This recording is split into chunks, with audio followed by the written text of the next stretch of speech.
Hello mga Mars! Panibagong ganap na naman nga sa buhay ang gagawin natin ngayon. Kaya ano pang hinihintay nyo? Tara, samahan ninyo ako. Ay aroy, perfect man din. Binyag nga pala ngayon ang pamangkit ko at hindi lang ako basta tito dahil ninong din ako. Kadabing barangay lang nga pala ang bahay nitong pamangkin ko. Kahit malayo nga ipupuntahan ko talaga na makabawi man lang ako sa kanya dahil matagal na akong pinapapunta dito. At syempre ang inyong Mars si LA ipupunta dahil gustong gusto ko na talaga siyang makita.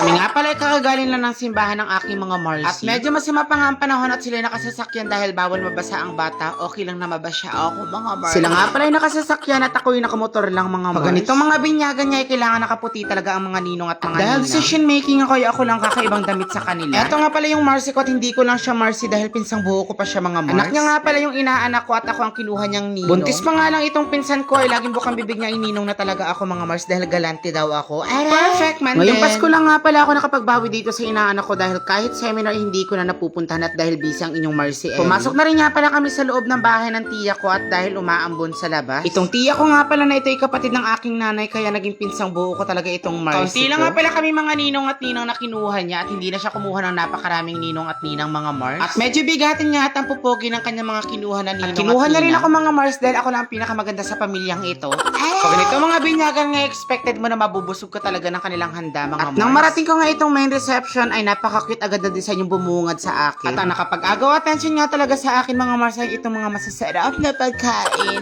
Sobrang sarap nga nitong chapsuya talagang pang-ulam ang may nakikita pa nga akong itlog na mga pugo at eto talaga yung paborito kong itlog.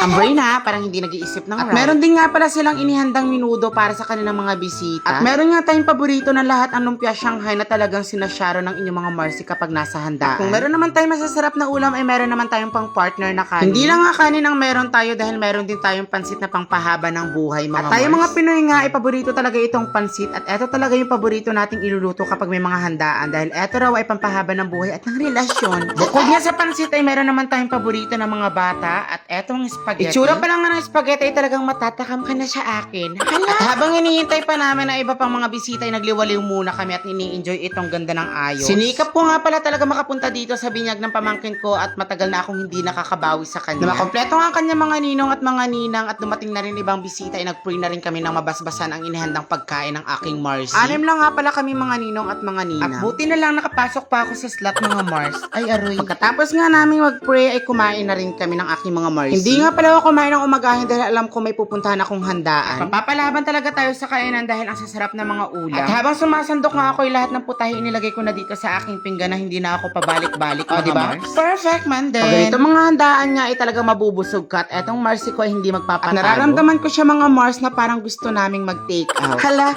hindi. Naabutan ko nga rin nga palang sumasandok itong kumpare ko. At ang sabi ko nga sa kanya mga Mars ay, pare, mahal mo raw ako. Aroy. Perfect man din. Itong kumpare ko nga pala na ito ay gutom na gutom at nararamdaman ko na parang may gusto siyang kainin. Hala, hindi. Kumain na rin nga pala ako na makapagdagdag ng kakainin. Eme pa nga ako sa pagngunguya dito dahil ayaw kong mahalatin nila ako na parang isang buwan na hindi nakakain mga Mars. At dahil gutom na gutom ang inyong Marcy Ellie ay kumain ulit ako mga Mars. Pansin nyo nga mga Mars ay medyo tumataba ng inyong Marcy Ellie at parang hindi nakakasya ang damit sa kanya. Habang kumakain nga ako ay tumayo na rin ako at ayaw ko nang umupo dahil umiipit na yung aking tiyan. Pagkatapos ko kumain ay nahuli ko naman itong aking pinsan na pa-eme-eming kumakain. At kahit na mukhang gutom itong pinsan ko ay ang ganda niya pa rin. Ang tagal ko na nga palang hindi nakakapunta dito sa bahay ng pinsan ko at nag-enjoy talaga ako sa kanila. Hindi lang ako nag-enjoy, nabusog rin ako sa napakasarap nilang handa mga Mars. Pagkatapos nga ng masarap na kainan at kwentuhan ay meron naman silang souvenirs para sa kanilang mga Marcy. At happy na naman nga ang inyong Marcy Ellie dahil makaka-receive na naman siya ng souvenirs dahil eto lang yung paraan para mailala ko siya.